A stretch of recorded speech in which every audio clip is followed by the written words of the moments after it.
SSF এর ৩৯তম প্রতিষ্ঠা বার্ষিকী উপলক্ষে স্পেশাল সিকিউরিটি ফোর্স এসএসএফ এর ৩৯তম প্রতিষ্ঠা বার্ষিকীর অনুষ্ঠানে যোগ দেন ডক্টর মোহাম্মদ ইউনুস। বুধবার সকালে তার কার্যালয়ে আয়োজন করা হয় প্রধান উপদেষ্টার দরবার। এতে কয়েকজন উপদেষ্টা, সেনাপ্রধান জেনারেল ওয়াকারুজ্জামান সহ ৩ বাহিনীর ঊর্ধ্বতন কর্মকর্তারা যোগ দেন। প্রধান অতিথির বক্তব্যের শুরুতে সাম্প্রতিক সময়ে এসএসএফের সার্বিক নিরাপত্তার বিষয়ে গৃহীত পদক্ষেপের প্রশংসা করেন প্রধান উপদেষ্টা।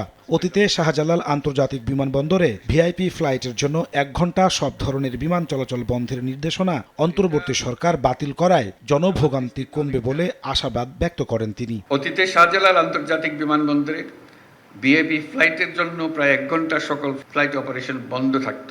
এতে অনেক ধরনের জটিলতার সৃষ্টি হতো। আমি এই নিষেধাজ্ঞা তুলে দিয়েছি। এতে সাধারণ যাত্রীদের ভোগান্তি লাঘব হবে, কিন্তু এসএসএফ এর দায়িত্ব বেড়ে গিয়েছে।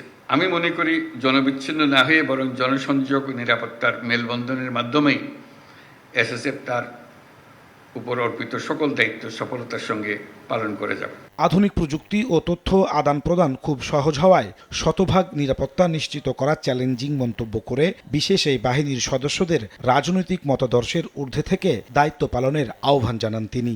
প্রিয় এসএসএফ সদস্যবৃন্দ, রাষ্ট্রঘোষিত ভিআইপিদের নিরাপত্তা প্রদানে পেশাগত দক্ষতা অর্জনের পাশাপাশি চারিত্রিক দৃঢ়তা, উন্নত শৃঙ্খলা, সততা, দায়িত্বশীলতা এবং মানবিক গুণাবলীর বিষয়সমূহ গুরুত্বের সাথে বিবেচনা করতে হবে এবং সকল ধরনের রাজনৈতিক মতাদর্শের ঊর্ধ্বে থেকে পেশাদারিত্বের সাথে কাজ করে যেতে হবে।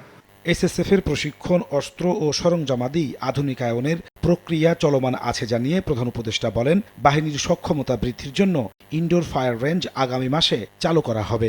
খুব শীঘ্রই এসএসএফ তাদের ১২ বছরের পুরাতন বিএইচএফ রেডিও কমিউনিকেশন সিস্টেম পরিবর্তন করে সর্বশেষ মডেলের ইউএইচএফ রেডিও কমিউনিকেশন সিস্টেম সংযোজন করবে।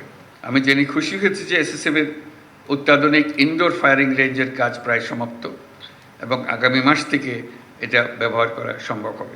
বক্তব্যে ভিআইপিদের নিরাপত্তা দেওয়ার নামে সাধারণ মানুষের যেন ভোগান্তি না হয় সেদিকে খেয়াল রাখতে এসএসএফ সদস্যদের প্রতি নির্দেশনা দেন প্রধান উপদেষ্টা।